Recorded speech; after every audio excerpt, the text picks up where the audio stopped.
Live for you, not for them. Let's get right into it. Number one, are you really living or just trying to please everyone? Here's a question that might sting a little. Are you actually living your life or just auditioning for approval? Think about it. How many of your decisions are truly yours? The clothes you wear, the pictures you post, the opinions you share, how many of those choices are filtered through the silent question, what will people think? We've all done it. You post something online, and for the next hour, you refresh the page like a lab rat waiting for dopamine pellets in the form of likes. Each one gives you a tiny hit of validation, proof that you're enough. But what happens when the likes don't come? Suddenly, your worth starts to feel negotiable. Every worry, fear, and bit of pressure you carry often comes from the same source, caring too much about what others think. You modify your dreams to seem more practical, tone down your personality to seem more likable, and smile through things that make you miserable just so people don't talk. But here's the harsh truth. Living that way isn't living, it's performing. You're not the director of your story, you're just the actor following someone else's script. Real life begins the moment you stop performing for others and start living for yourself. And when you do, something magical happens. You stop chasing applause and start hearing your own voice again. Number two, when your life is controlled by others without you knowing. From the moment you were born, people have been programming you, not maliciously, but systematically. Parents, teachers, and society all taught you the same lesson. Approval equals safety. Be a good kid, get a gold star. Be polite, get praised. Follow the rules, and you're loved. Break them, cue disappointment. Without realizing it, you grew up believing your worth depended on other people's reactions. Fast forward to adulthood, and suddenly you're making life decisions that aren't really yours. You choose a stable job because your parents approve. You get married because it's time. You stay quiet when you should speak up because you don't want to be the villain in someone else's story. But the truth? Every time you live by someone else's expectations, you lose a piece of your own life. The more you try to fit in, the less space there is for who you really are. It's not rebellion to live your own way, it's self-respect.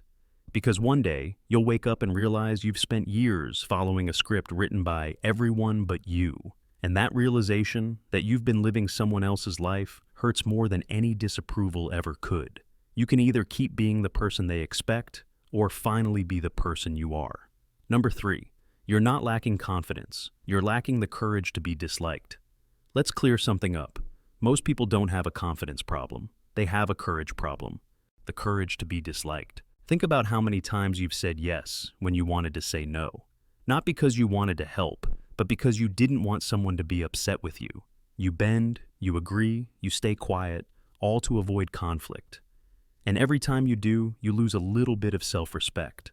Psychologists have a name for this: approval addiction. You crave validation the way a phone craves a charger, constantly looking for the next outlet to plug into. But here's a radical truth from Alfred Adler's philosophy.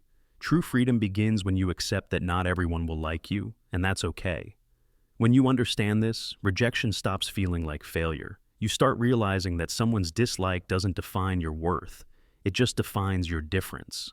Confidence isn't about walking into a room thinking everyone will love you. It's walking in knowing you'll be fine, even if they don't. The moment you stop chasing universal approval, you start experiencing real peace. The kind that comes from living aligned with your own values, not someone else's checklist. Number four, the past doesn't hold you, you're the one holding on to it. We love to blame the past, don't we? I can't move on because of what happened. I'm like this because of my childhood. If only things were different. But here's the uncomfortable truth. It's not your past that's holding you, it's your interpretation of it. According to philosophers Ichiro Kishimi and Fumitake Koga, you're not defined by what happened to you, but by the meaning you assign to it. Two people can live through the same storm. One becomes bitter, the other becomes wise. The difference? Perspective. Your past is like an old photograph. It can remind you, but it can't touch you unless you keep carrying it around. You can't rewrite what happened, but you can rewrite what it means. Think of it this way. Your past is a teacher, not a jailer. Its job was to teach you something, not to keep you imprisoned forever. The moment you stop using the past as an excuse, you open the door to your future. You can't change the story that was, but you can absolutely choose the story that will be. Number five, When unhappiness becomes an excuse not to change. Here's a paradox that might surprise you. Sometimes, unhappiness is comfortable. Sounds ridiculous, right? But think about it. When you're unhappy, you have a reason, or rather an excuse. I can't chase that dream because I'm too stressed. I can't start over because I'm too broken. I can't risk failing because I'm not ready. Unhappiness becomes a shield, a convenient justification for staying still. You convince yourself you're the victim of circumstance when, in truth, you're just avoiding the discomfort of change. Kishimi and Koga call this the strategy of unhappiness. It's not that you can't change, it's that you've found safety in the familiar misery. Because trying means risking failure, and failing means losing your excuse. But the truth is, fear, anxiety, and sadness aren't signs of weakness. They're signals from your brain trying to keep you safe. Unfortunately, your brain defines safe as predictable. It would rather have you miserable in certainty than free in uncertainty. So you keep replaying the same unhappy story because it feels known. But life doesn't reward comfort. It rewards courage. You don't fear failure. You fear losing the identity you built around your struggles. But once you stop clinging to your pain, you'll realize it was never your identity. It was just your history. Number 6. The more you try to be liked, the less free you become. Let's play a game. Try to please everyone. Ready? Go. You'll quickly realize it's the most exhausting game ever because the rules keep changing, and you can never win. One person loves your honesty, another calls it too blunt. One praises your ambition, another says you're too obsessed with success. When your goal is to be liked, your identity becomes negotiable. You twist yourself to fit everyone's preferences, and in the process, forget who you are. Social psychologists call this impression management, constantly editing yourself to look good in the eyes of others. It's basically a full-time job with no paycheck and no days off. But here's the thing. People's approval is a moving target. The moment you hit it, it moves again. So, you chase and still feel empty. Why? Because every time someone's opinion defines you, your freedom shrinks. The people who truly live freely aren't the ones everyone likes. They're the ones who stopped caring if everyone does. You can't be authentic and universally liked.